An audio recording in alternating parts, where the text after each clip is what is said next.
આ તરફ સુરેન્દ્રનગરના ચોટીલા હાઈવે પર તંત્રનું બુલડોઝર ફરી વળ્યું।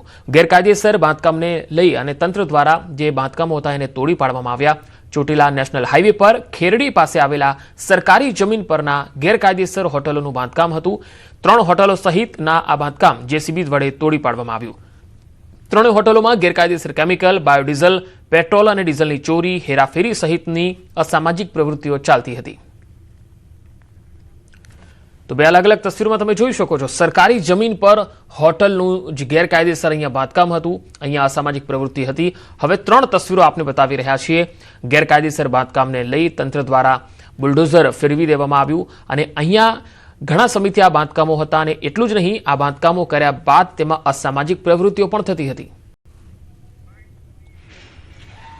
3 હોટલોનું ડિમોલેશન કરી અને 28 કરોડ 12,24,000ની સરકારી જમીન છે એ જમીન હાલ હસ્તક લેવામાં આવેલી છે અને ખુલ્લું કરવામાં આવેલ છે અને દબાણકારોને હટાવવામાં આવેલ છે। વડોદરામાં કપુરાઈ નજીક ટ્રિપલ અકસ્માત થયો। 2 ટ્રક અને એક લક્ઝરી બસ વચ્ચે અકસ્માત થયો છે। અકસ્માતમાં ટ્રક ચાલકનો પગ કપાયો છે। નેશનલ હાઈવે 48 પર આ ઘટના બની। તરસાલીથી કપુરાઈ જવાના રોડ પર ટ્રિપલ અકસ્માત થયો। અન્ય વાહનોના બેઠેલા લોકોને સામાન્ય ઈજા પહોંચી હતી। સામાન્ય ઈજા બાદ અને જે અકસ્માત થયો ત્યાર પછી પોલીસ પણ સ્થળ પર આવી પહોંચી હતી। આગળની કાર્યવાહી ચાલી રહી છે। વડોદરામાં કપુરાઈ પાસે આ અકસ્માતનો બનાવ બન્યો। વધુ માહિતી મેળવીએ સંવાદદાતા વડોદરાથી હાર્દિક દીક્ષિત જોડાયા છે। હાર્દિક, આ અકસ્માતને લઈને શું વધુ અપડેટ? બિલકુલ પંકજ, જો વડોદરાની વાત કરીએ તો વડોદરા શહેરમાં તો નાના મોટા અકસ્માતો રોજે રોજ થઈ રહ્યા છે, પરંતુ હાઈવે પર પણ છેલ્લા ઘણા દિવસથી અકસ્માતોની વણઝાર જે છે તે જોવા મળી રહી છે। આ તરસાલીથી કપુરાઈ જવાના રસ્તા પર ટ્રિપલ અકસ્માત થયો હતો। ખૂબ જ વિચિત્ર અને ભયાનક અકસ્માત હતો। એના કારણે ત્યાંથી પસાર થતા અન્ય વાહન ચાલકો છે તેઓ પણ દગાઈ ગયા હતા।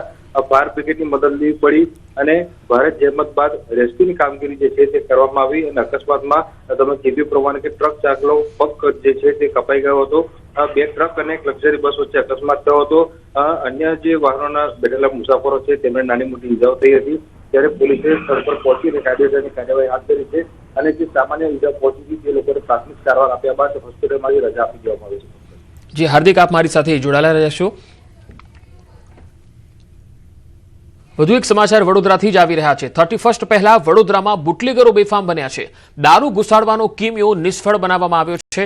મકરપુરા પોલીસને મોટી સફળતા મળી છે। કન્ટેનરમાંથી દારૂની 200 પેટીઓ પકડાઈ છે। માણેજા વિસ્તારમાં કન્ટેનરમાંથી વિદેશી દારૂનું કટિંગ કરવામાં આવતું હતું।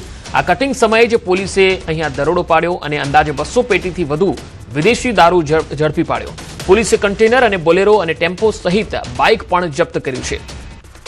વધુ માહિતી મેળવીએ સંવાદદાતા હાર્દિક દીક્ષિત જોડાયેલા છે। હાર્દિક, હવે 31 ડિસેમ્બર નજીક આવી રહી છે। આવા કેટલા બુટલેગરો વડોદરામાં અત્યાર સુધીમાં પકડાયા છે અને હાલમાં આ મામલે શું કાર્યવાહી? બિલકુલ પંકજ, જો વડોદરા શહેરની વાત કરવામાં આવે તો વડોદરા શહેરમાં ઠેર ઠેર દેશી અને વિદેશી શરાબ વેચાઈ રહ્યો છે। અત્યાર સુધી વડોદરા શહેર પોલીસ જે છે તે ઊંઘતી હતી, પરંતુ પરમ દિવસે જે સ્ટેટ મોનિટરિંગ ટીમની જે ટીમ છે તેના દ્વારા વાડી વિસ્તારમાં દરોડો પાડવામાં આવ્યો અને એસએમસીની ટીમે જ્યારે વાડીમાં દરોડો પાડ્યો ત્યારબાદથી વડોદરા શહેર પોલીસ જે છે તે સક્રિય થઈ છે અને પોલીસ દ્વારા હાઈવે પર સતત સઘન ચેકિંગ કરવામાં આવી રહ્યું છે અને શહેરમાં પણ બુટલેગરોને ધંધો બંધ કરી દેવા માટે ચેતવવામાં આવ્યા છે। ત્યારે ખાસ કરીને વાત કરીએ તો આ માણેજા વિસ્તારમાંથી જે કન્ટેનર જે છે તેનું દારૂનું કટિંગ કરવામાં આવી રહ્યું હતું। દરમિયાન જે મકરપુરા પોલીસ છે તે પહોંચી હતી અને પોલીસ દ્વારા સ્થળ પર પહોંચીને 2 લોકોની અટકાયત કરવામાં આવી હતી। અન્ય લોકો જે છે તેમની શોધખોળ શરૂ કરવામાં આવી છે। લગભગ 200 પેટી દારૂનો માલ જે છે તે જપ્ત કરવામાં આવ્યો છે। આ દારૂ કોને મંગાવ્યો હતો, ક્યાંથી લાવવામાં આવ્યો હતો અને કોની કોની સંડોવણી છે, તમામ દિશામાં પોલીસ જે છે તે અત્યારે તપાસ કરી રહી છે। જી હાર્દિક, આભાર માહિતી આપવા માટે। તો 31 નજીક આવી રહી છે અને ગુજરાતમાં દારૂ ઘુસાડવા માટે બુટલેગરો અવનવા પ્રયાસો કરે છે। આ વખતે જાણે હદ થઈ ગઈ હોય તેમ વલસાડના પારડી નજીક કોસ્ટલ હાઈવે પર ધોળે દિવસે મોપેડ પર જ વિદેશી દારૂની બોટલો ભરેલા થેલાની હેરાફેરી કરતો એક બુટલેગરનો વિડીયો સોશિયલ મીડિયામાં વાયરલ થયો। વાયરલ વિડીયોને લઈ બેફામ બનેલા બુટલેગરનો મુદ્દો ચર્ચાનું કેન્દ્ર બન્યો। 2 અલગ અલગ તસવીરોમાં તમે જોઈ શકો છો। પારડી પોલીસે આ વિડીયોને ગંભીરતાને લઈ તાબડતોબ કાર્યવાહી પણ કરી। કોસ્ટલ હાઈવે પેટ્રોલિંગ વધાર્યું અને વોચ ગોઠવી અને જે બાતમી મળી તેના આધારે કલસર નજીકથી નાકાબંધી ગોઠવી। રસ્તા પરથી પૂર ઝડપે પસાર થઈ રહેલા એક મોપેડને રોકવા પોલીસે પ્રયાસ કર્યો, પરંતુ મોપેડ ચાલકે મોપેડને પૂર ઝડપે ભગાવ્યું હતું। પોલીસે પીછો કરીને રસ્તા પર આળસ મૂકી અને આ મોપેડ સવારને ઝડપી લીધો। તપાસ કરી તો 2 બેગમાંથી વિદેશી દારૂની બોટલો અને બિયરો મળી 15,000થી વધુનો વિદેશી દારૂ અને મોપેડ સહિત 45,000નો મુદ્દામાલ કબજે લેવાયો છે. હાલ સમગ્ર મામલે પોલીસ તપાસ કરી રહી છે. આ હેરાફેરી કરનાર શખ્સ ઉદવાડાના માંગેલાવાડમાં રહેતા બુટલેગર જીતેશ રમેશ માંગેલાની નામ સામે આવ્યું છે. પોલીસની પૂછપરછમાં સામે આવ્યું છે કે ઉદવાડાની સાંગુ માંગેલા નામની એક મહિલાએ દમણથી દારૂ લાવવા પૈસા આપ્યા હતા અને આ વિદેશી દારૂનો જથ્થો અતુલ નજીક બિલીમોરાની તન્વી નામની એક મહિલાને પહોંચાડવાનો હતો. એટલે કે મહિલા બુટલેગરો દારૂની હેરફેર પણ કરી રહી છે, વ્યાપાર પણ કરી રહી છે, એકબીજાને સપ્લાય પણ કરી રહી છે. હવે આ સ્થિતિ છે. આ બુટલેગરો થોડે દિવસે મોપેડ પર જ દારૂ ભરેલી બેગો મૂકી અને અતુલ તરફ જઈ રહ્યો હતો. અમદાવાદમાં અસામાજિક તત્વોનો આતંક. સિગારેટના પૈસા માંગતા ઝઘડો કરીને મારામારી કરી. આ તસવીરો જુઓ. પોલીસની હાજરીમાં અસામાજિક તત્વોએ દુકાનો પર પથ્થરો ફેંક્યા. મોન્ટુ કોસ્ટી અને રાહુલ નામના આ શખ્સ વિરુદ્ધ ફરિયાદ થઈ છે. ખોખરા પોલીસે ફરિયાદના આધારે તપાસ હાથ ધરી છે અને આખી ઘટના પણ વિડીયોમાં કેદ થઈ ગઈ છે. તો અમદાવાદમાં અસામાજિક તત્વોનો આતંક કેટલી હદે વધુ થઈ ગયો છે, વકરી રહ્યો છે. લોકો ત્રાસી ગયા છે આવા લોકોના કારણે. પરંતુ કાયદો વ્યવસ્થાની સ્થિતિને લઈને સવાલ ચોક્કસ ઉઠે છે. કારણ કે દુકાન પર જ્યારે વ્યક્તિ જાય છે, પાન મસાલા માટે જાય છે, સિગારેટ માટે જાય છે, સામે પૈસા માગે છે તો સીધો એને માર પડે છે. આ અસામાજિક તત્વો છે એ એટલા બેફામ બની ગયા છે કે ના તો તેમને કાયદાનો ડર છે, ના પોલીસનો ડર છે. આ તસવીરોમાં તમે જોઈ શકો છો કે જ્યારે દુકાનદારે પૈસા માગ્યા સિગરેટના તો સીધો જ પથ્થરો ફેંક્યો અને દુકાનદારને મારવાની કોશિશ કરી, હુમલાઓ કરવાના શરૂ કરી દીધા.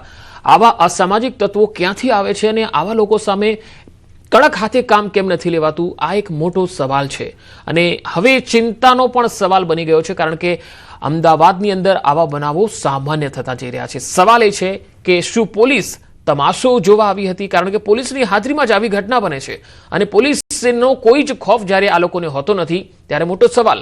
ધમાલ થઈ છતાં પોલીસ કેમ મૌન રહી? કેમ પોલીસે તેની સામે કડક એક્શન સ્થળો પર ન લીધું? શું અસામાજિક તત્વોને સપોર્ટ કરતી હતી પોલીસ? કારણ કે આવા લોકોને પોલીસનો જ કોઈ છુપો બળ હોય છે, તેના કારણે તેઓ આ રીતે બેફામ બની જતા હોય છે. શું પોલીસ તમાશો જોવા માટે અહીંયા આવી હતી? આવો સાંભળીએ હવે પોલીસનો આ મામલે શું ખુલાસો છે. મોન્ટુ કોસ્ટી અને એના 3 મિત્રો એ ત્યાં જગ્યા ઉપર સિગરેટ અને મસ્કાબન લેવા માટે આવેલા અને પૈસાની લેતી દેતી બાબતે જયંબે ફાસ્ટફૂડના જે ઓનર છે રાજેશભાઈ વર્મા, તેમની સાથે બોલાચાલી ઝઘડો થયેલા. એ બાબતે બનાવવાળી જગ્યાએ અમારી ગાડી પણ સમયસર પહોંચી ગયેલી અને બનાવવાળી જગ્યાએ ત્યાં મારામારી થયેલી, ઝઘડો તકરાર થયેલી. તેમાં આપણે કાયદેસરની કાર્યવાહી હાથ ધરી અને ખોખરા પોલીસ સ્ટેશન ખાતે 715 અને 716 નંબરથી ક્રોસ એફઆઈઆર દાખલ કરવામાં આવેલી છે. પાલનપુરના યુવકની હત્યાના આરોપીને જાહેરમાં મારવાનો મામલો. મુખ્ય આરોપી ભાર્ગવની પત્નીનું ફરી એકવાર નિવેદન સામે આવ્યું. તેમણે કહ્યું કે જે થશે તે કાયદેસર અને ન્યાયિક થશે. અમને એસપી, ડીવાયએસપી અને પીએસઆઈએ આશ્વાસન આપ્યું છે. તો પાલનપુરમાં આ તસવીરો છે, તમે જોઈ શકો છો. જે થશે એ કાયદેસર થશે અને ન્યાયિક થશે. આપણે જણાવી દઈએ કે જે યુવકની હત્યા થઈ હતી એ હુમલાખોરોનું પોલીસે સરઘસ કાઢ્યું હતું અને રિકન્સ્ટ્રક્શન કર્યું હતું. અહીંયા સવાલ એ છે કે આ આરોપીઓ જે છે એ એમને કડકમાં કડક સજા થવી જોઈએ. પરંતુ હત્યાના આરોપીને જે રીતે જાહેરમાં મારવાનો મામલો હતો ત્યારે મુખ્ય આરોપીની પત્નીએ નિવેદન આપ્યું છે કે અમને એસપી, ડીવાયએસપી અને પીએસઆઈએ આશ્વાસન આપ્યું છે. એટલે આરોપીને માર પણ નહીં મારવાનો એવું કહી રહી છે આરોપીની પત્ની. જે આ વિડીયો વાયરલ થયો હતો ભાર્ગવ મંડોરાનો, જે વરઘોડાનો, જે ડરીને અમે ગભરાઈ ગયા હતા, તેથી અમે લોકો બધા ત્યાં ગયા હતા. પણ એસપી સાહેબ તરફથી અને ડીવાયએસપી સાહેબ તરફથી, પીઆઈ સાહેબ તરફથી અમને પૂરેપૂરું આશ્વાસન મળે છે કે જે પણ અમે આગળ કરીશું એ કાયદાના રીતે કરીશું. તમને અમારા ઉપર ભરોસો છે. અમે આગળ ન્યાયિક રીતે જ કાર્યવાહી કરીશું.